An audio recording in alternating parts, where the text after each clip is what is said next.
Pembuatan patin bakar bambu berawal dari mengolah ikan patinnya dengan dibersihkan dan dilumuri dengan jeruk nipis agar bau amis atau bau lumpur ikan patin sirna seketika. Selanjutnya, letakkan ikan di atas daun pisang, masukkan daun kemangi ke dalam perut patin yang telah dibersihkan, masukkan pula bumbu rempah rahasia khas patinkan. Lumuri bagian luar ikan juga dengan bumbu yang sama. Gulung ikan menggunakan alas daun pisang, masukkan gulungan ikan ke dalam bambu. Tambahkan bumbu rempah ke dalam bambu, tutup bagian atas dengan daun pisang agar bumbu tidak tumpah. Ikan patin bambu pun siap dibakar.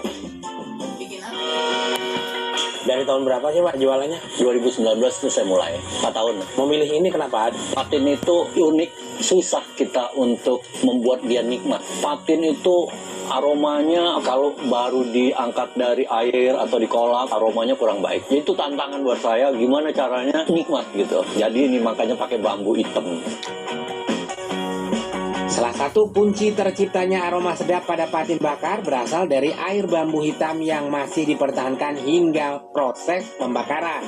Bambu hitam atau bambu wulung ini merupakan bambu asli Indonesia loh, food lover. Untuk menjaga air bambunya tidak menguap atau mengering saat proses penyimpanan, Pak Yuda menyimpan bambu hitam ini dalam pendingin atau freezer. Bambu hitam ini kayak tebu. Kalau dibakar dia keluar ada aroma manis gulanya.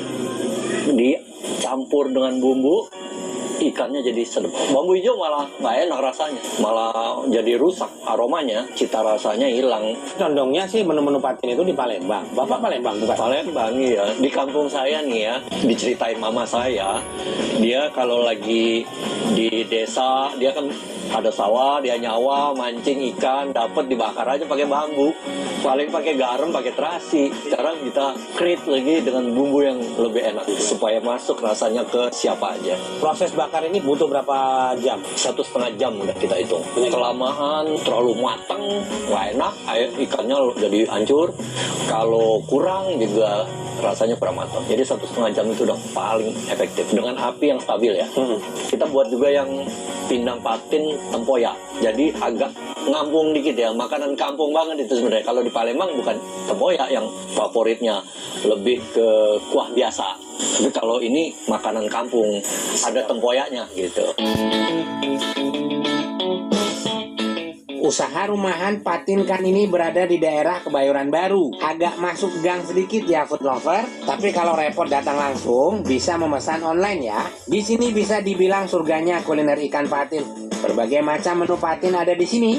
Selain ikan patin bakar bambu, ada juga patin bakar kecap, pepes patin tempoyak, patin kuah kuning, dan pindang patin tempoyak.